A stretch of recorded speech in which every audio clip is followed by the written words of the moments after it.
Mark chapter 14, the shadow of betrayal. When evening came, Jesus arrived with the 12, and while they were reclining at the table eating, he said, "I tell you the truth, one of you will betray me, one who is eating with me." And they were saddened, and one by one they said to him, "Surely not I." "It is the one of the 12, he replied, "one who dips bread into the bowl with me. The Son of Man will go just as it is written about him. But woe to the man who betrays the Son of Man. It would be better for him if he had not been born."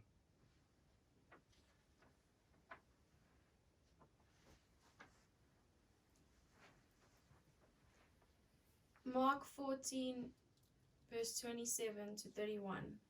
Shadow of desertion. "You will all fall away," Jesus told them, "for it is written, 'I will strike the shepherd, and the sheep will be scattered.'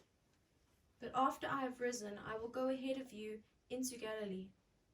Peter declared, "Even if all fall away, I will not."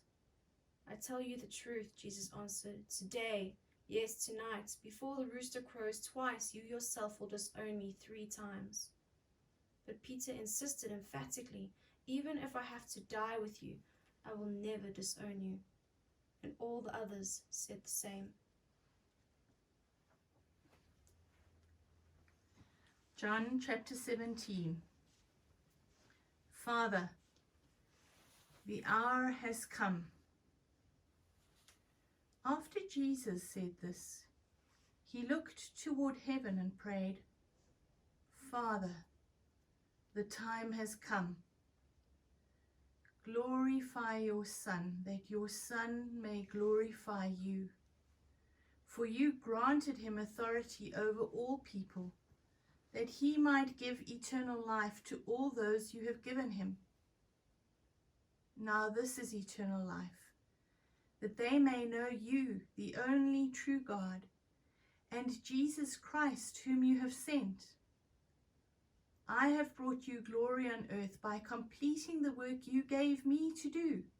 And now, Father, glorify me in your presence with the glory I had with you before the world began."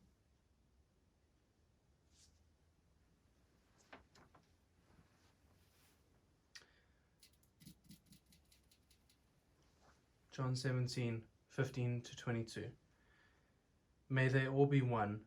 My prayer is not that you take them out of the world, but that you protect them from the evil one. They are not of the world, even as I am not of it. Sanctify them by the truth. Your word is truth. As you have sent me into the world, I have sent them into the world. For them I sanctify myself, that they too may be truly sanctified. My prayer is not for them alone. I pray also for those who will believe in me through their message, that all of them may be one, Father, just as you are in me and I am in you. May they also be in us, so that the world may believe that you have sent me.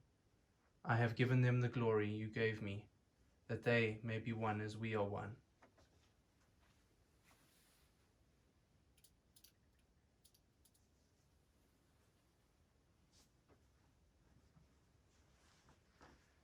Luke 22 verses 39 to 44.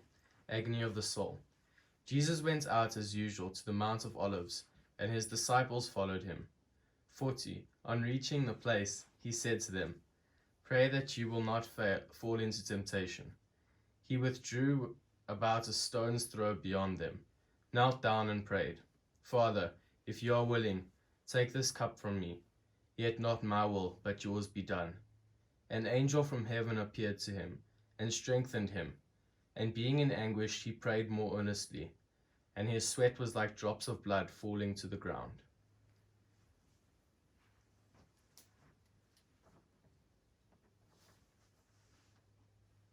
Mark 14, verse 37 to 41. Unshared vigil. Then he returned to his disciples and found them sleeping. "Simon," he said to Peter, "are you asleep? Could you not keep watch for 1 hour? Watch and pray so that you will not fall into temptation.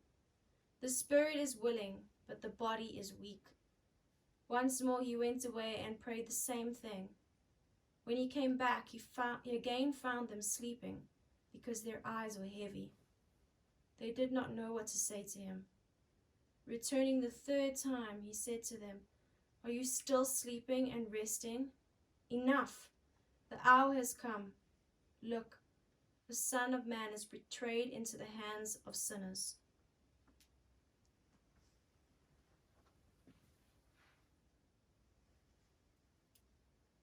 John 18. Arrest at the gate. When he had finished praying, Jesus left with his disciples and crossed the Kidron Valley. On the other side there was an olive grove, and he and his disciples went into it. Now Judas, who betrayed him, knew the place because Jesus had often met there with his disciples. So Judas came to the grove, guiding a detachment of soldiers and some officials from the chief priests and Pharisees. They were carrying torches, lanterns, and weapons. Jesus, knowing all that was going to happen to him, went out and asked them, "Who is it you want?" "Jesus of Nazareth," they replied. "I am he," Jesus said. And Judas the traitor was standing there with them.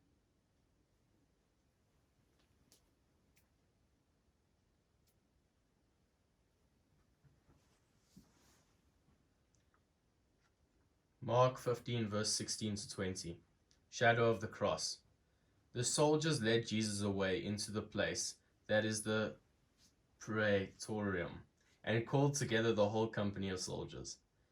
They put a purple robe on him, then twisted together a crown of thorns and set it on him. And they began to call out to him, "Hail, King of the Jews!" Again and again they struck him on the head with a staff and spit on him. Falling on their knees, they paid homage to him. And when they had mocked him, they took off the purple robe and put his own clothes on him, when they led him out to crucify him.